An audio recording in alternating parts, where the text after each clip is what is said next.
Welcome, my name is Andreas Patikis and I'm the founder of the Grey Cotswolds, where we offer unique courses and retreats around stress and well-being, anger management, parenting and sports performance for a healthier mind and body. Our venues are set in the beautiful and relaxing Cotswolds countryside with luxurious private dining and facilities. Our specialist team have vast knowledge and experience with beneficial therapies and advice, all in one place, to help with any challenges and empower you for life.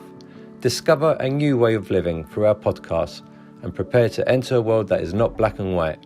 Let us accept the colours in between. Welcome to the Grey Cotswolds. Hi everyone, today I'm joined by Verity and let's start by telling listeners who you are and what you do. Hi, thank you for asking me to come on, have a chat. So my name is Verity and I am, what am I? How do I describe myself? I'm a coach and I specialise in mental health and wellbeing coaching. And I'm sure you're going to tell us more about that, but with what you do, what are you hoping to bring to the Grey for us?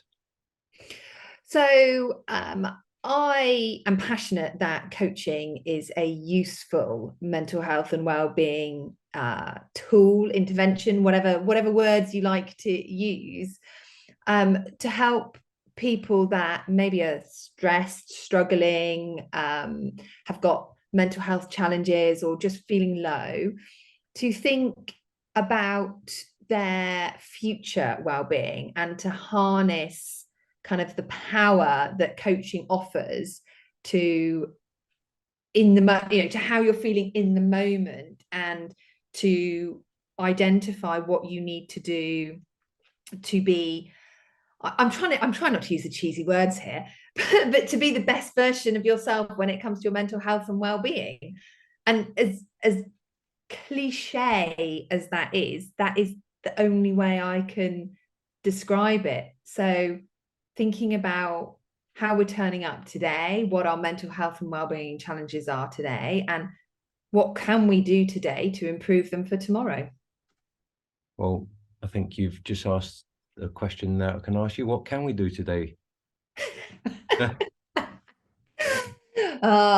got all the techniques, haven't you?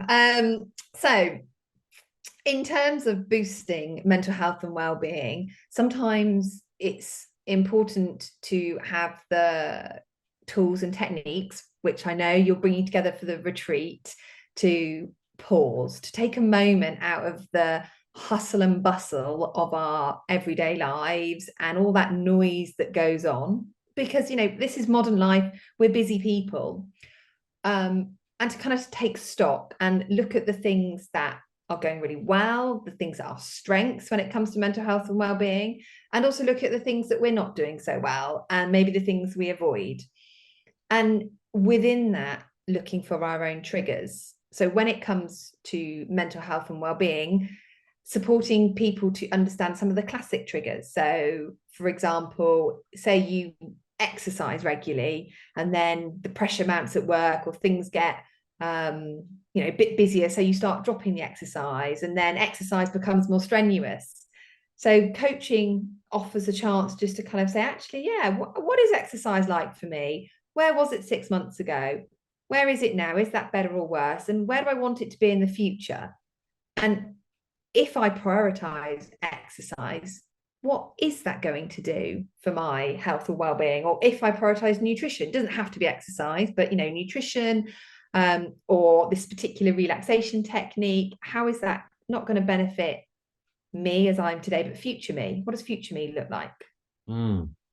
That's interesting. So, I've got clients who come to my one-to-one practice and we talk about things, their lives, and we see how aware they are of what's going on. And you just mentioned exercise there, as one thing that they could talk about. But what would be different when they speak to you with your coaching hat on? So the coaching hat would then be setting the goal. We're setting goals essentially, and we're looking to build accountability, but we're also looking to unpick the habits that keep us stuck. So if we, if I stick with exercise as a theme, if exercise is something you used to do, but actually, life has got so busy, you're not able to do it anymore, is looking about, reprioritizing and guiding people through a conversation where they start to unpick what is actually going on. And sometimes, I mean, I don't know, we can hypothesize here, but it could be that they're avoiding a difficult conversation with their boss because their workload's too much, or something else. So by unpicking within that coaching frame, we set the tangible to-dos, we set those actions, and we're helping to move people forward to then either reprioritize or invest more in their well-being.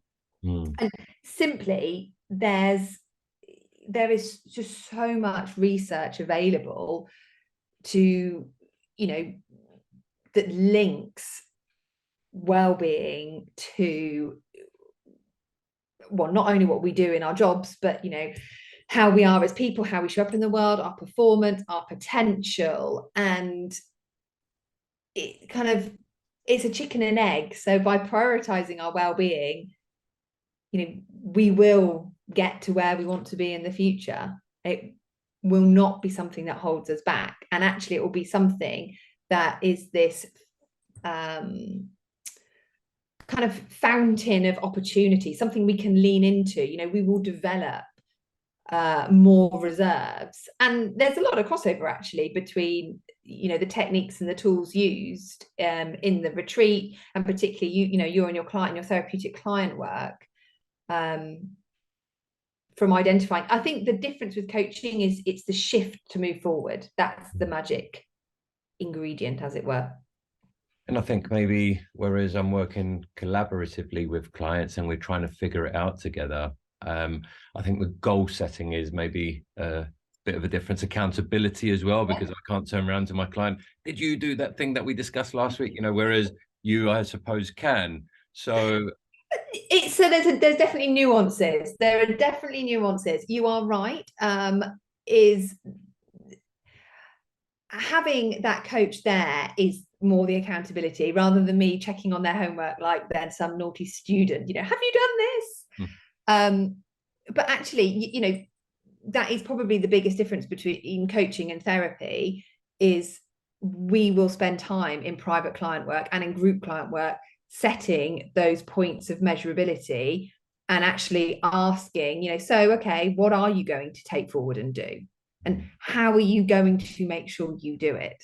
And what purpose of doing that is that going to lead to all the other things that you've been discussing? And measurability, you've used the word there that's brought a thought where now, well, we know what's going on out there with the difficulties, inflation, and companies, whether you're small, medium, or large, they're going to be looking at their bottom lines. They're going to be measuring what's going on out there, results. That means more stress and pressure for the workforce. And I suppose it goes from the ground up, whether you're someone on the floor level all the way to management and senior management, the stresses are going to be quite high. And I'm just wondering, when we get our group corporate bookings here on the retreat, what could you offer them? So I think there's twofold. There's well, for every pound that organizations invest in employee well-being, it's something like a £5 return. I can give you the official stats and links. It's a Deloitte research study. I also think that one of the benefits, and there aren't many benefits of COVID, but one of the benefits of organizations having to support employees through COVID is wellbeing is now a serious talking point on wellbeing agendas for organizations of all levels. And when I say they, I mean the organization, the organizations are recognizing that they have a moral, not just a legal responsibility anymore to look after their staff. Plus, employees leave. You know, we have a great resignation going on where employees are leaving if their well-being is not prioritized or if the company no longer aligns to their values. Now, these are huge turning points in modern, you know, civilization, I suppose. So I think, what do I offer? What does coaching offer? So I offer a wealth of knowledge of working in that environment, of supporting companies to think about well-being on an individual level, but also on an organizational level. And a lot of that is implementation. Is I'm not the strategy coach, I'm the doing coach. I'm the one that wants to get involved with your teams and involved with your people and find out what it's like for them on the ground and how they want to be supported so that you can deliver. I also think that things are becoming multi-purposeful when it comes to the well-being within the organization agenda.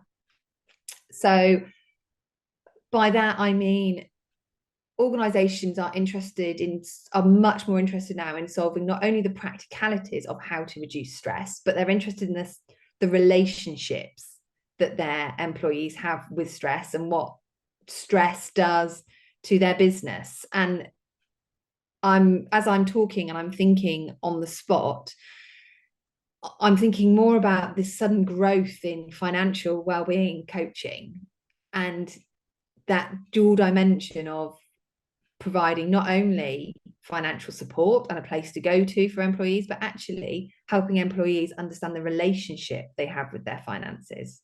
And well-being is no different. You know, we've got the tools and the techniques and the strategies that will help employees show up in a healthier workplace, and that ultimately will boost their performance and the company's bottom line, but also the relationship that they have with these stressors and the relationship they have with their organization and all of those other slightly pink and fluffy subjects that are very firmly on the business agendas now.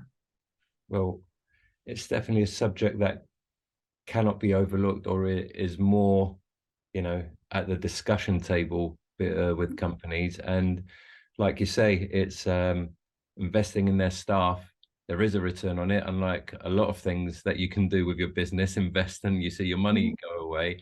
And yeah, commitment. You know, if the staff are being looked after and they feel looked after and understood and supported, then commitment is a major thing. And again, that affects businesses and their financial standing, because we know what it's like trying to find the right staff, then retrain them and go through all that process.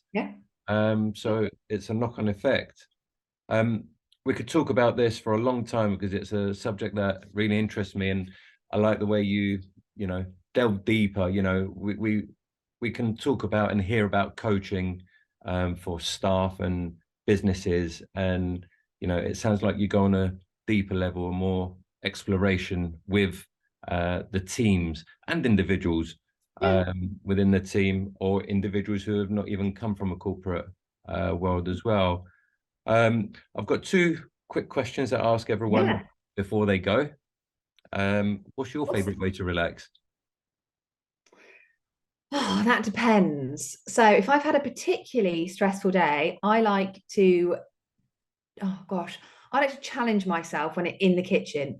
So I like cooking and I like baking, and I find nothing more therapeutic than chopping up onions and chopping up vegetables. Obviously not for the baking, because that would be a very strange cake.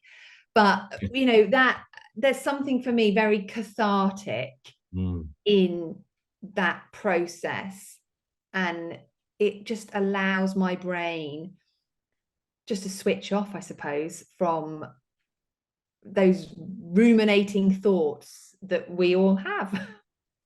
Yeah, there's a few people that say that, you know, they do find that very relaxing. And what thing could people do to improve their lives today?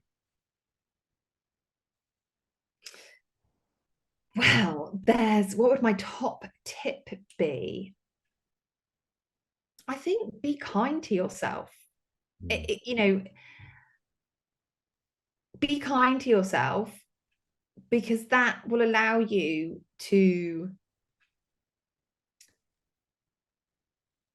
gently explore who you really are and who you want to be. And when you made a comment about, I like, taking the well-being deeper with the individual and with the coaching and with the organization, because ultimately happiness comes from an authentic place. We have to find that place, and that only comes with kindness and compassion. Yeah, I would agree with you there, Verity.